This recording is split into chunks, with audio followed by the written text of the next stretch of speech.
বিবাহ বিচ্ছেদ হয়ে গেলে সেটা হোক ইন জেনারেল পিপল বা শোবিজ অঙ্গনের মানুষ, এটা নিয়ে অনেক আলোচনা হয়। আসলে বিয়ে বিচ্ছেদ এটা কি আলোচনার বিষয়? তোমার কি মনে হয়? আমার কাছে তো মনে হয় একদমই না।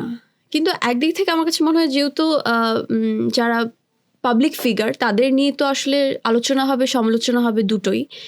আর তাদের ব্যক্তিগত জীবন নিয়ে সবাই আসলে খুবই কিউরিয়াস থাকে, এটা তো খুবই স্বাভাবিক। তো এটা যদি সামনে আসে, এখন কেউ তো আসলে সেদে আনতে চায় না, আমার যতটুকু ধ্যান ধারণায় বলে। কারণ কারো যদি ডিভোর্স হয়ে থাকে, আল্লাহ না করুক, তো সে নিশ্চয়ই একটা স্ট্যাটাস দেবে না গিয়ে যেই জানেন আমার ডিভোর্স হয়েছে। এটা তো আসলে হয় না আলটিমেটলি।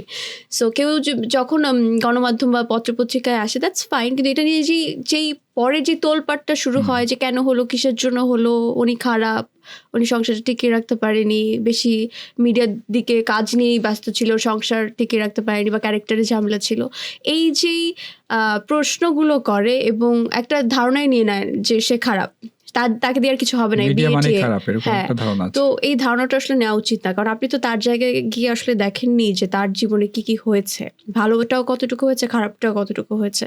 সো এত দূর থেকে মানুষকে জাজ করা একদমই আসলে উচিত না। আমি যদি বলি যে মন্দিরার আসলে ভালো থাকার মন্ত্র, তুমি আসলে ভালো থাকার উপায় কি খোঁজো? ভালো থাকতে গেলে আলটিমেটলি নিজেকে নিজেকে ভালোবাসতে হবে। আমার তো তাই মনে হয়। আমি জানি না, আমি কারোর কাছ থেকে শিখিনি, জানি না। আমি আমাকে যেভাবে আসলে খুশি রাখি, আমি নিজেকে প্রচুর ভালোবাসি, নিজের টেক কেয়ার করি, এবং আমার মনে হয় যে আমি শান্তিতে ঘুমাবো কখন, যখন আমি দেখবো আমার মা বাবাও শান্তিতে ঘুমাচ্ছে। তাদেরকেও শান্তিতে রাখাটা আমার জরুরি, আমার দায়িত্বের মধ্যে পড়ে। সো তাদের যদি কোনো প্রবলেম হয়, আমি তো আলটিমেটলি ঠিকঠাক থাকতে পারবো না। আমার কোনো কাজ করতে গেলে আমার মাথায় একটা চাপ থাকবে যে না, আমার মার এই প্রবলেমটা বা বাবার এই প্রবলেমটা।